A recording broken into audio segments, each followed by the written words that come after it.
বরবাদের মায়া মায়া মহামায়া এই গানটা যারা অলরেডি সিনেমাটা দেখেছেন তারা তো গানটা শুনেছেন এবং এই গানটা কোন টাইমিং এ আসে, গানটা শুনতে কেমন, গানটা কে গেয়েছে এটা অলরেডি যারা জানেন, যারা সিনেমাটা দেখেছেন। আমি মাত্র এই গানটা আরো 3 থেকে 4 বার শুনলাম এন্ড ভাই এই গানটা যখন অফিসিয়াল ভাবে আসবে এটা ট্রেন্ডিং সং হতে যাচ্ছে। এই গানটা শুনতে এত বেশি ভালো লাগে এবং এটার ক্রেডিট আই থিঙ্ক 80% পাবে নোবেল ম্যান। উনি গানটা যেভাবে গেয়েছে ভাই, ওনার ভয়েস এতটা এনার্জেটিক ওয়েতে গানটা তিনি গেয়েছে যার কারণে গানটা শুনতে এতটা ভালো লাগে, গানটা শুনতে এতটা এনার্জেটিক। যারা কম বেশি ছ্যাঁকা খেয়েছেন তাদের কাছে কিন্তু ভাই তাদের বুকে কিন্তু গানটা গেঁথে যাবে। বরবাদের এই মহামায়া গানটা সম্ভবত 2 থেকে 3 দিনের মধ্যেই পেয়ে যাবেন অফিসিয়ালি ভাবে। বাট এই গানটা যারা থিয়েটারে শুনেছেন, স্পেশালি আমি যে থিয়েটারে সিনেমাটা দেখেছি তারা প্রত্যেককে গানটা এনজয় করেছে। দেখেন এই গানটা নিয়ে কিন্তু যারা সিনেমা হল থেকে সিনেমাটা দেখে বের হয়ে আসতেছে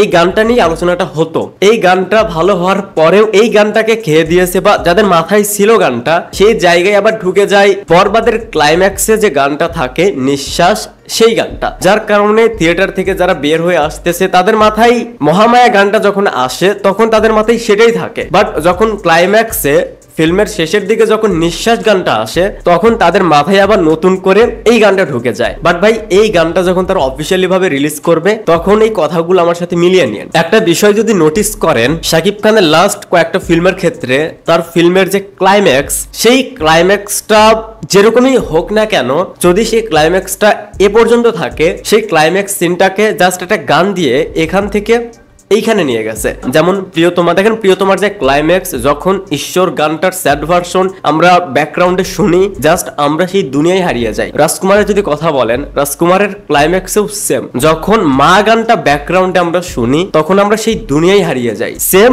নিঃশ্বাস গানটা যখন আমরা ক্লাইম্যাক্সের ব্যাকগ্রাউন্ডে শুনি আমাদের গুজবাম ফিল হয়, মনে হয় যে ভাই সেই ক্যারেক্টারটা তখন আমি যা করতেছি সব আমি, একটা জোশ আসে, একটা এনার্জি কাজ করে। সো ফিল্মের ক্ষেত্রে গানের প্লেসমেন্ট, গানের লিরিক্স, গানের মিউজিক, দেখেন একটা গান যদি ঠিকঠাকও হয় সেইটাকে যদি ঠিকঠাক ভাবে ইউজ না করতে পারেন ঠিকঠাক জায়গায় তাহলে সেই গানটার কোনো মূল্য নেই। বাট একটা গান যদি এভারেজও হয়, সেই গানটা যদি ঠিকঠাক প্লেসমেন্টে থাকে, যদি সেইভাবে ইউজ করতে পারে তখন সেই গানটাও এক্সট্রাঅর্ডিনারি কিছু মনে হয়। আমি নিজে দেখেছি যে নিঃশ্বাস গানের গানটা অনেকের কাছে প্রথম দিকে ভালো লাগেনি, আমার কাছে সেই গানটা যখন আমি প্রথম শুনি তখন দেখি ভালো লাগে, বাট অনেকের কাছে ভালো লাগেনি গানটা যখন তারা প্রথম শুনে। বাট যখন তারা বরবাদ দেখে, বরবাদের ক্লাইম্যাক্সে সেই গানটা শুনে তখন তাদের কাছে সেটা এক্সট্রাঅর্ডিনারি কিছু মনে হয়। সো যেটা সবচেয়ে বেশি দরকার গানের প্লেসমেন্ট, যেটা নোবেলের গানটার ক্ষেত্রে ছিল, গানটা যে জায়গায় আসে, যে প্লেসমেন্টে আসে ভাই ব্যাপক, দারুণ। সো এখন দেখা যাক এই গানটা আমরা অফিসিয়ালি ভাবে কবে পাচ্ছি।